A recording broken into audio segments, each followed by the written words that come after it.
passe des commandes, moins elles arrivent, plus j'ai l'impression que j'ai rien commandé, plus je le recommande. Bonjour à tous et bienvenue sur le channel. Aujourd'hui on se retrouve pour une nouvelle série, peut-être si vous voulez, de vidéos que j'ai vues chez Karen Harris. Je mettrai sa chaîne en barre d'infos qui elle l'a pris de chez Beauty Beans, je pense. C'est passer au travers de nos achats Sephora, mais de 2019. Et elle le fait par 3 mois, donc je vais faire janvier, février, mars aujourd'hui. Et après ça, nous ferons genre avril, mai, juin, si ça vous tente le mois prochain, etc. etc. Est-ce que ça vous dit? Si oui, mettez un thumbs up, mettez-moi un petit commentaire pour me dire je trouve ça marrant comme principe.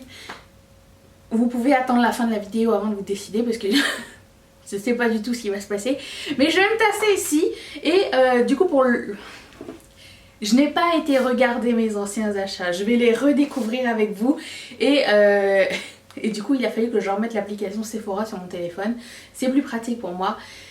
Peut-être pas pour mon portefeuille. Je pense que c'est toujours un peu le diable d'avoir l'application sur le téléphone. Mais bon. Est-ce que j'ai un problème de bronzer? On dirait qu'on s'en fout, ok? Alors, c'est parti. Je vais dans mes orders 2019. Alors moi je suis VIP rouge. Donc ça veut dire que j'ai pas besoin d'un minimum d'achat pour faire une commande. Et du coup je peux commander genre un truc à 3$ et ça va arriver quand même pas très écologique. J'essaye de tout regrouper quand même, mais genre s'il y a genre un lancement, un gros lancement que je vais pas manquer ou un truc comme ça, c'est comme ça que je peux procéder. Alors, je vais y arriver, oui. Alors entre décembre 2018 et février 2019, j'ai rien acheté. J'ai acheté que le 12 février 2019. C'est-à-dire qu'il y a comme un battement. Vous savez cette période de l'année où genre tu viens de finir les fêtes, ils vont annoncer les trucs de l'été, parce que les trucs du printemps ont déjà été annoncés, mais rien encore est sorti. Sauf cette année où il y a eu beaucoup plus de sorties que d'habitude, j'ai l'impression, sur la collection Lunar Year. Je pense que c'est pour ça qu'ils ont mis un petit peu cette tradition en route, parce que janvier, ça a toujours été une période faible dans laquelle j'achète. J'achète pas grand chose, ou alors j'achète toujours quelque chose on the verge de genre... Je l'achète, mais je sais pas si c'est un coup de cœur, mais j'ai envie d'acheter quelque chose, donc je me persuade que c'est un coup de cœur. Ça vous est déjà arrivé? Je sais que ça vous est déjà arrivé. Moi, ça m'arrive très souvent. Donc ma première commande date de 2019, 12 février 2019, quelques jours avant mon anniversaire. J'étais où? J'étais où le 12 février? J'étais pas en France quand j'ai passé ma commande. Il me semble que le 17 février 2019, j'étais en Italie. Donc, où est-ce que j'ai passé ma commande? Si j'ai passé une commande avant de partir en vacances? Très chelou, je sais plus. Alors, les détails. Qu'est-ce que j'ai pris? J'ai pris un truc de la marque Jouet. C'était une collection, la collection Funfetti. Elle était discountée, elle était genre réduite. Je pense moitié prix. Maintenant elle est out of stock, elle n'existe plus. Si je peux retrouver les images, je vais les mettre ici. Donc le coffret consistait en un highlighter, un eyelid topper à paillettes et un gloss à paillettes aussi.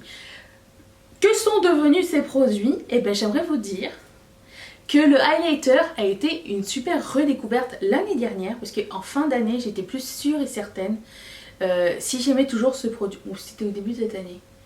Je sais plus. Si j'avais aimé ce produit ou pas. Il y avait des petites paillettes, c'était un highlighter un peu rosé, je lui ai redonné une chance. Et finalement les petites paillettes, c'est des paillettes transparentes, iridescentes, c'est super joli. Il y a des petits flecks comme ça, je sais ça n'est pas au goût de tous. Personnellement ça me dérange de moins en moins, j'ai l'impression. Peut-être parce que ma texture de peau va de mieux en mieux, je ne sais pas. Peut-être j'ai trouvé une routine qui me convient, aucune idée. Mais du coup ce highlighter est une bombe, je l'ai gardé.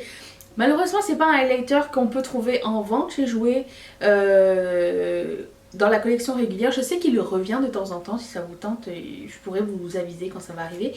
Le gloss, lui par contre je m'en suis débarrassée parce que trop de paillettes. Et autant j'aime de plus en plus les paillettes sur mes joues, j'aime de moins en moins les paillettes sur mes lèvres. Je suis très piquée à ce sujet.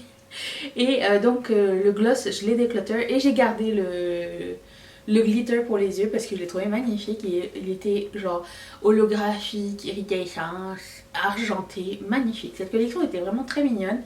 En plus c'était tous des mini, donc je pouvais tester la marque que je jouais. Et je ne regrette pas, non. Qu'est-ce qu'il y avait dedans? Ah, j'avais mis mes 250 points d'anniversaire. Ok. Ensuite, dis donc, de février on passe à mars directement. J'ai pas fait d'autres commandes au mois de février. Sephora l'année dernière, ça n'a pas été l'endroit où j'ai commandé le plus, j'ai l'impression. Je devrais refaire cette vidéo avec Colourpop aussi. Là on va rigoler, les vidéos elles vont durer genre 1000 ans. Peut-être je vais faire ça aussi. Ça serait marrant, ça serait marrant. Alors qu'est-ce que j'ai acheté le 21 mars 2019? Attention, surprise. J'ai acheté une crème pour les yeux de Mario Badescu. 22 $. Elle est toujours disponible sur le site. Je m'en souviens même plus de cette crème. Je sais même pas si elle était bien, si elle était pas bien. J'ai pas eu une mauvaise expérience, c'est sûr. J'ai pas le dessous de l'œil très comment dire, capricieux. Et pour le coup, ben, j'ai pas eu de problème. Le pot était quand même gros et je me rappelle qu'il n'y avait pas grand chose. Le fond était proche. Bon, mais là du coup si je fais un trimestre, il n'y a que 2 produits, j'ai acheté en un seul trimestre, c'est pas possible. Je vais continuer, ok. Je vais me donner à peu près 15 minutes de vidéo, d'accord. Je sais pas, on va voir mois par mois, ok. Parce que sinon j'ai acheté que 2 produits au début de l'année chez Sephora, c'est incroyable ça. Est-ce qu'il y avait des cadeaux? Non, il n'y avait pas de cadeaux. 22 $ la crème pour les yeux, ça va hein. Ensuite, prochain achat, 9 avril. Moi, écoutez, l'année dernière, j'étais sage. Je sais pas pourquoi. Les choses ont changé, les choses ont escaladé comme ça. Là, j'attends commande, qui recommande. Plus je passe des commandes, moins elles arrivent, plus j'ai l'impression que j'ai rien commandé, plus je le recommande. Il y a des gens qui ont les pervers, genre je commande, mais ça arrive pas assez vite, donc j'attends que ma commande arrive avant de commander un autre truc. Moi, c'est l'inverse. C'est comme, si c'est pas arrivé, c'est que ça n'existe pas encore. J'ai pas la bonne technique, ok. Avril 2019, qu'est-ce que j'ai acheté? La question surprise.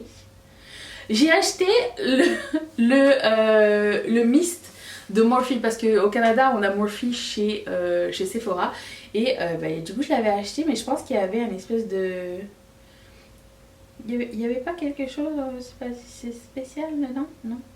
Donc j'ai acheté ça, j'aime toujours énormément ce produit, je l'ai même terminé, je n'ai plus ce spray. Si un jour je dois racheter un spray pour le visage, puisque là pour le moment j'en ai assez, mais c'est celui-ci que je prendrai, c'est mon favori ever, que j'ai jamais essayé. Et je sais que maintenant il y a la version dewy et il y a la version matte. Et je suis contente qu'il continue à grandir cette gamme. J'aime vraiment beaucoup leur spray. Et aussi j'avais pris le petit duo de Fenty Beauty. Donc il y avait un mini blush et un mini match sticks. Le match sticks, je l'ai fini dans mon project pan de l'année dernière. C'est pas un produit que j'ai tant aimé en termes de texture, facilité à travailler. Ça va, la couleur ça va aussi. C'est pas quelque chose que je rachèterais. J'étais contente de l'avoir eu, de l'avoir essayé, mais c'est pas un gros coup de cœur. En ce qui concerne le bronzer, je l'avais apporté en vacances cette année. Il n'est pas hit pan, toujours pas hit pan de ce truc. Je le mets toujours. Alors je pense encore une fois que c'est overhypé, ce produit de Fenty Beauty. Il est bien, mais je ne vois pas comme... Il y a des milliers de bronzers qui sont mieux que ça, ok? Et je comprends que tu sais, la marque, c'est Rihanna et que c'est nouveau, qu'elle est avant-gardiste et tout, mais entre vous et moi, bien franchement, est-ce que ce bronzer, il y a vraiment quelque chose de spécial? Je ne pense pas. Je pense qu'on peut trouver bien mieux ailleurs. J'avais pris un petit échantillon de Colourpop, le Water Cloud Primer. Je pense qu'il est encore dans mon tiroir. Attendez. Est-ce qu'il est encore? C'est ça? Non. Il me semblait que j'avais vu. Hello? Ah! Water Cloud Primer. Je Je les mets là au cas où je finis mon primer, c'est ce mois-ci, comme ça je peux finir mes échantillons. Oui d'accord, bah il n'est pas fini, il est là encore. Donc les deux produits existent toujours chez Morphe, chez Sephora, et maintenant chez Sephora ils ont sorti genre un duo de setting spray de Morphe. Je pense pas que sur le site de Morphe il soit déjà disponible, mais intéressant. Ensuite, qu'est-ce que j'ai acheté d'autre? Ah, de 9 avril on passe au 26 avril quand même, j'en ai deux dans le mois d'avril. Qu'est-ce que j'ai acheté? Oh, c'est là que j'ai acheté le Charlotte Tilbury Hollywood Flawless Filter. Donc c'était exactement le 26 avril. C'était, je me rappelle que c'était une VIP sale. Et là je m'étais dit, c'est bon Lanisha, tu vas te faire plaisir, tu vas écouter Sonia, tu vas écouter Daisy, tu vas acheter le Hollywood Flawless Filter. C'est un produit d'une magnificence que jamais qui jamais m'est arrivé avec un autre produit. Sauf que maintenant, elle est partie du côté genre non cruelty free. Du coup, je suis pas tellement attachée à la marque. Je sais que je vais essayer de trouver quelque chose qui ressemble. En ce moment, ça va, je suis correcte avec mes produits. Mais franchement, c'est un excellent produit. Ça vous embête pas de... Si vous en voulez découvrir, ça vous embête pas que ce soit cruelty free or not, que ce soit 50 balles. Ça m'a pris 1 an à terminer et je l'ai mis tous les jours. Je l'ai terminé. Et dans ce même haul, j'avais pris la palette Endless Orgasm de NARS. C'est la palette difficile à ouvrir, que j'ai toujours dans mes affaires, qui faisait partie de mes favoris l'année dernière, que j'ai remis dans une rotation cette année et que j'ai toujours pas ri de panne. C'est toujours un excellent produit, je l'aime énormément. Le seul truc, c'est qu'il est une merde à ouvrir. Vous pouvez même pas savoir à quel point je l'aime pas, il m'énerve. Mais pour le reste, l'intérieur est plus beau et plus facile à utiliser. Le packaging est magnifique et je trouvais ça assez nouveau chez NARS d'avoir sorti des produits crème en palette au lieu de sortir toujours la même palette. Vous voyez ce que je veux dire? Un peu trop safe. Donc là j'étais tentée. Bon, après j'achèterai plus du NARS. Hein. Cruelty free. Et puis j'avais aussi acheté un produit de chez Kaja, ça s'appelle le Moon Crystal Sparkling Eye. Et il me semble que vous l'avez, je pense, jamais vu sur ma chaîne parce que je l'ai rendu au magasin. Je l'ai essayé sur le dos de ma main et je trouvais qu'il avait rien de spécial. Je trouvais que c'était... Alors j'aimais beaucoup le packaging, c'était un tube avec du fard à paupières liquide crème duochrome. C'était beau, mais j'avais déjà des trucs qui ressemblaient à ça. Donc j'avais pas besoin de le garder pour 20 $, juste une seule couleur. Du coup je l'ai rendu au magasin. Je suis désolée, c'était pas un coup de cœur instantané. Ça manquait de paillettes, ça manquait de réflectivité, ça manquait de quelque chose. C'était safe, c'était encore une fois très safe comme produit. J'étais contente d'avoir pu l'essayer, mais pour le coup, non, je ne l'ai pas gardé du tout. Ensuite, est-ce que j'ai fini en avril moi? Oh ben non, j'ai passé une autre commande le 29 avril. On va finir avec le mois d'avril. On commencera en mois de mai la prochaine fois. Alors, qu'est-ce que j'ai acheté? Ah oui, c'était toujours... Je me rappelais plus, j'avais acheté ça. C'était toujours VIP sale, donc j'avais moins 20%. Et du coup, parce que vous avez moins 20%, vous pouvez l'utiliser autant de fois que vous voulez pendant la période allouée qui est à peu près... 1 à 3 semaines, dépendamment à quel statut vous êtes sur Sephora. Donc j'ai acheté un produit de chez MAC, car nous avons MAC chez Sephora Canada et États-Unis. Et j'ai pris le MAC Mineralized Skin Finish Face Soft and Gentle. Je l'ai utilisé qu'une seule fois.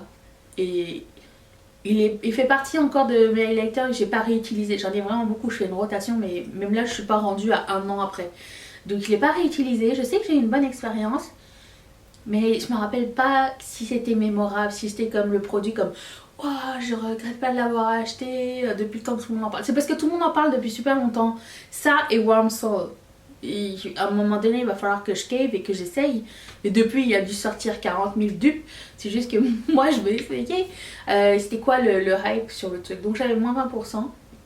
Et j'ai pas pris d'échantillon cette fois-ci. C'était ça pour mes achats de février à avril. Du coup c'était quand même assez raisonnable.